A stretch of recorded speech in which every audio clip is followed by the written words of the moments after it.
अस्सलाम वालेकुम फ्रेंड्स, आप देख रहे हैं यूट्यूब चैनल ITV ग्लोबल। मैं हूं इरफान मकसूद, बीटेक इलेक्ट्रॉनिक्स। फ्रेंड्स, आज की जो हमारी वीडियो है वो है सोलर सिस्टम के बारे में।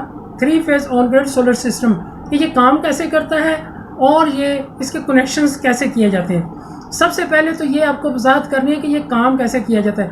तो इससे पहले हम अल्लाह ताला से दुआ गो हैं कि हमारी इस काविश के नतीजे में अल्लाह ताला जितने मुसलमान वफात पा चुके हैं उनको और ख़ासकर मेरे वालिद उनको जन्नत अल फरदौस में आला मकाम अता फरमाए और इस हमारी काविश को हमारी भी बख्शिश का ज़रिया बनाए। तो फ्रेंड्स, एक तो आप इस चैनल को सब्सक्राइब कर लें अगर अभी तक आप फर्स्ट टाइम इस चैनल के ऊपर आए हैं, तो इसको सब्सक्राइब करें और बेल आइकन को भी प्रेस करें, लाइक करें, सब्सक्राइब करें। तो फ्रेंड्स, मैं उम्मीद करता हूँ कि आपने चैनल को सब्सक्राइब किया होगा, बेल आइकन को भी प्रेस किया होगा।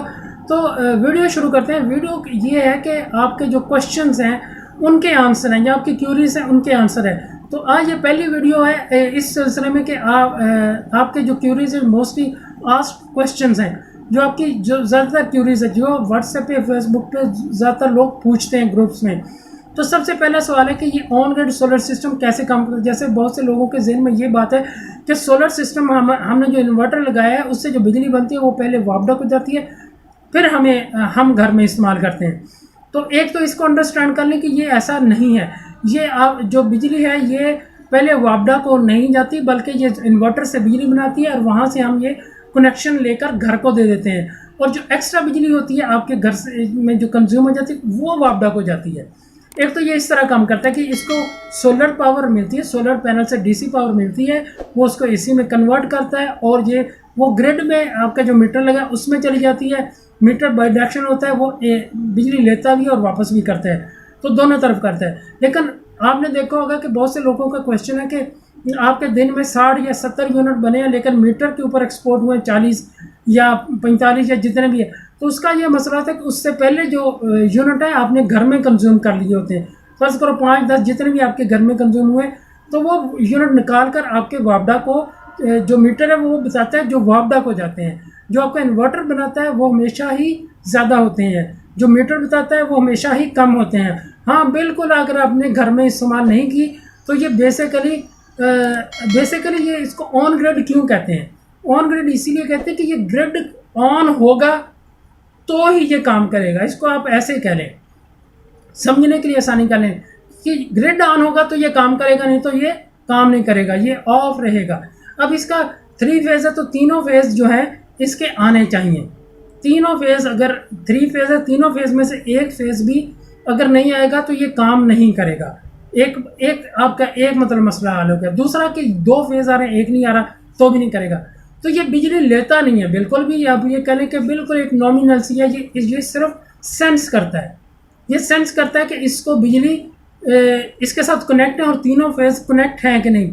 अगर आपने एक फेज को ही तीनों फेज पे दे दिया तो भी ये काम नहीं करेगा, इसको पता चल जाएगा कि ये एक ही फेज है।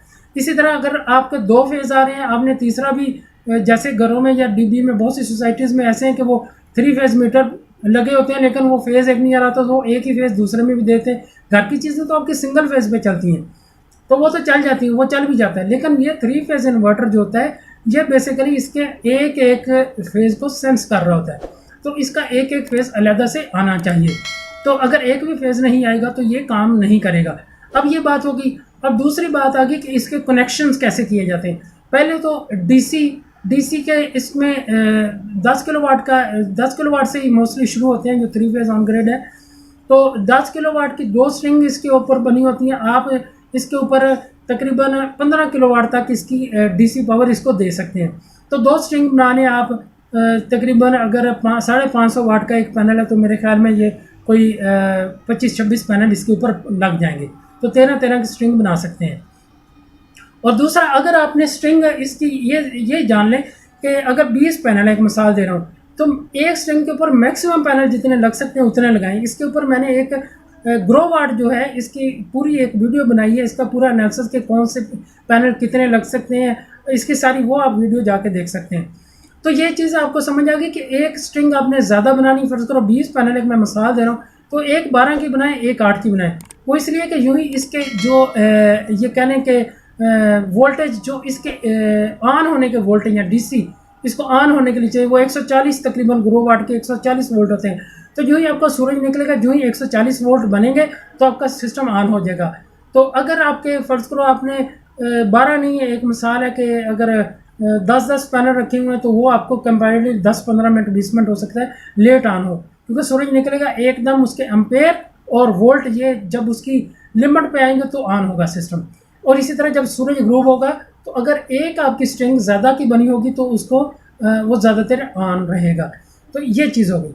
अब दूसरी चीज़ आ जाए कि ये इसके जो एसी कनेक्शन है, ये तो डीसी हो गए, एसी कनेक्शन है। एसी कनेक्शन के लिए आप ये देख सकते हैं साथ साथ में जो वीडियो भी चल रही है, इस वीडियो के मुताबिक आप ये देखें इसके अब इसके वीडियो में आप ये देख सकते हैं कि ये जो इस वक्त पोजीशन है, यहाँ इसका एक ये आपको नज़र आ रहा है कि अर्थ PE लिखा हुआ है। PE का मतलब अर्थ पॉइंट, और उसके साथ से दूसरी साइड पे गोल दायरा लगा के वो अर्थ का सिंबल बनाया हुआ है। तो जो सेंटर में ये अर्थ वाला है, और जो इसके आगे फिर शुरू कर लें, चाहे इधर से न्यूट्रल शुरू कर लें, पहले न्यूट्रल आ जाएगा सिंबल के साथ, देखें न्यूट्रल है, फिर लाइन 3, लाइन 2, लाइन 1। तो इस तरह आपने तीनों लाइनें अलग-अलग इसको देनी है। न्यूट्रल को न्यूट्रल की जगह, और जो फेज़ हैं वो आपके मीटर से जो फेज़ आ रहे हैं वो आगे पीछे हो भी जाए तो कोई इशू नहीं है, लेकिन तीनों फेज़ पूरे आने चाहिए। तो इसलिए कोई इशू नहीं है अगर आपका फेज़ 1 जो है, लाइन 1 है वो 2 पे कनेक्ट होगी या 2 3 पे होगी, कोई इशू नहीं है, ये अपना काम करेगा। तो ये आपके इसके कनेक्शन करने हैं उसने, और इसको आपने प्रॉपरली अर्थ करना है। अर्थ करें बेहतर है, अर्थ का पॉइंट अर्थ की जगह लगाना है, ये मिस्टेक नहीं करनी है आपने। और कोशिश करें कि अगर जैसे आप इस वीडियो में देख रहे हैं कि इसके प्रॉपर कलर यूज़ किए गए हैं वायर के, मतलब लाइन 1 2 3, और इसी तरह अर्थ के लिए ग्रीन और न्यूट्रल के लिए ब्लैक इस्तेमाल की गई। आप भी कोशिश करें कि कलर कोड के हिसाब से वायरिंग किया करें। तो फ्रेंड्स, ये था आज का जो हमारी वीडियो, जो आपके क्वेश्चंस हैं जो ऑन ग्रिड सोलर सिस्टम के बारे में, कि ये काम कैसे करता है, इसके कनेक्शंस कैसे किए जाते हैं। और इसमें जो ये दो ही, इसकी एक डीसी इनपुट है और दूसरी एसी आउटपुट है, दो ही कनेक्शन इसमें किए जाते हैं। तो फ्रेंड्स, मैं उम्मीद करता हूँ कि वीडियो आपको पसंद आई होगी। आप इस वीडियो को लाइक करेंगे, कमेंट करके इनकरेज ज़रूर करेंगे, और साथ में इसको शेयर करेंगे। फ्रेंड्स, अगर अभी तक भी आपने मेरा चैनल सब्सक्राइब नहीं किया तो आपने सब्सक्राइब किया नहीं किया, अभी कर लो। उम्मीद करता हूँ कि आपने चैनल सब्सक्राइब कर लिया होगा, साथ में बेल आइकन को भी प्रेस किया होगा। फिर मिलते हैं अगले आपके क्वेश्चन और उसके आंसर में।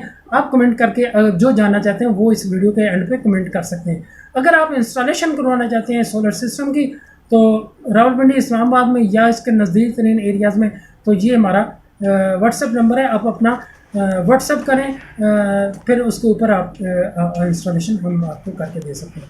Thanks for watching, stay blessed, अल्लाह हाफिज़।